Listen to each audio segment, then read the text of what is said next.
आपण पाहत आहोत integrated pest management in pomegranate. यामध्ये सगळ्यात पहिल्यांदा येते ती कल्चरल मेथड। कल्चरल मेथड म्हणजेच पारंपरिक पद्धत।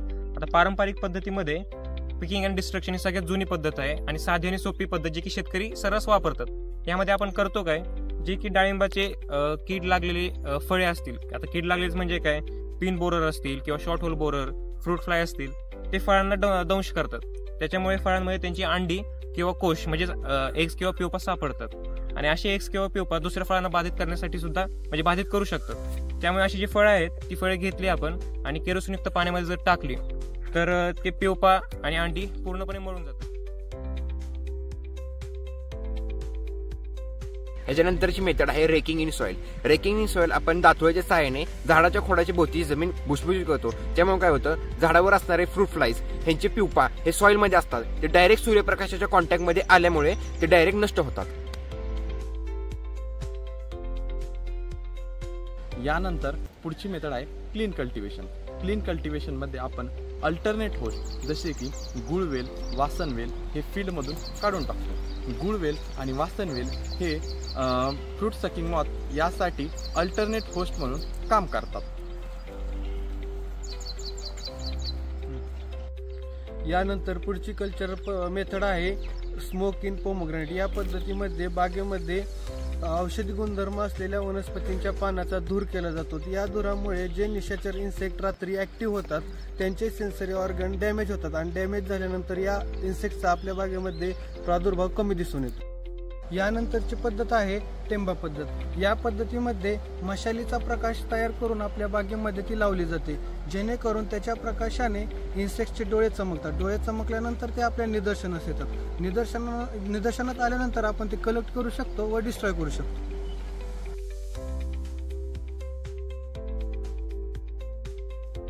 तर यानंतरची मेथड आहे मेकॅनिकल मेथड। तर या मेकॅनिकल मेथडमध्ये आपण येलो स्टिकी ग्रॅप आणि ब्लू स्टिकी ग्रॅपचा वापर करतो।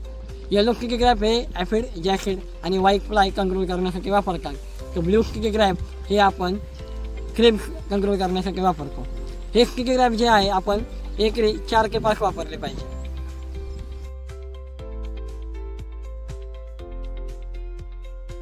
यानंतरची मेथड आहे बॅगिंग। बॅगिंग मध्ये आपण फ्रूटला बॅगने कव्हर करतो, त्यामुळे फ्रूट फ्लाय सारखे इन्सेक्ट फ्रूटला डॅमेज करू शकत नाही।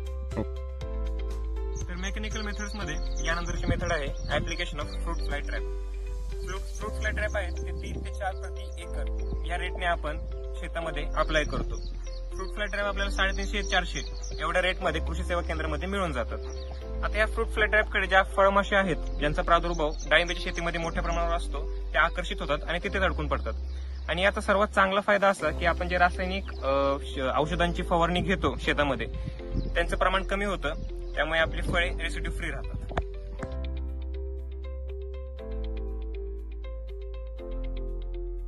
पुढची मेथड आहे नीम ऑइल स्प्रे। तर नीम ऑइल स्प्रे साठी आपण 1 लिटर पाण्यामध्ये 20 ml नीम ऑइल घेतो आणि त्याची फवारणी करतो। तर यामुळे फ्रूट बोरर, फ्रूट फ्लाय, अनार बटरफ्लाय आणि सकिंग पेस्ट जसं की फ्रूट सकिंग मॉथ यांचा प्रादुर्भाव कमी होतो आणि हे नीम ऑइल हे जैविक असल्याने याचा मानवी आरोग्यावर कोणताही परिणाम होत नाही। यानंतरची मेथड आहे ट्रायकोकार्ड ऍप्लिकेशन। ट्रायकोकार्ड ऍप्लिकेशन या मेथडमध्ये आपण ट्रायकोग्रामा चिलोनिस या एक पॅरासिटॉइड बागेमध्ये इंट्रोड्यूस करतो।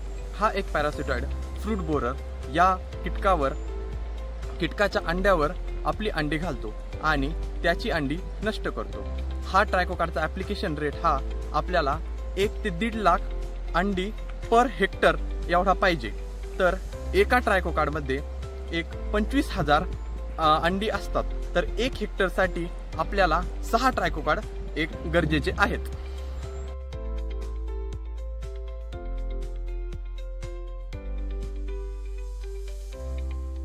मित्रांनो, पुढची मेथड आहे मेट्रायझम ऍप्लिकेशन।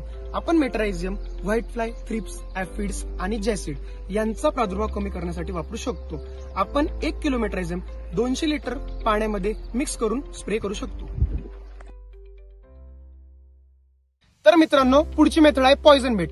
पॉइझन बेट मध्ये आपण पोमोग्रॅनेटच्या पिकलेल्या फळांचा रस एका बकेटमध्ये कलेक्ट करतो आणि त्या बकेटमध्ये वास नेणारे इन्सेक्टिसाइड जसं इमामॅक्टिन बेन्झोइड 10 ग्रॅम प्रति लिटर ऑफ ज्यूस मध्ये आपण ऍड करतो आणि ते बकेट आपण एका ठिकाणी टांगून ठेवतो, जेणेकरून तिथं जे फ्रूट फ्लाय आणि फ्रूट मॉथ आहे ते अट्रॅक्ट होतं आणि ते रस पिऊन त्यात मरतात आणि इन्सेक्ट्स आणि फ्रूट फ्लाय मॉथचा प्रादुर्भाव कमी होतो.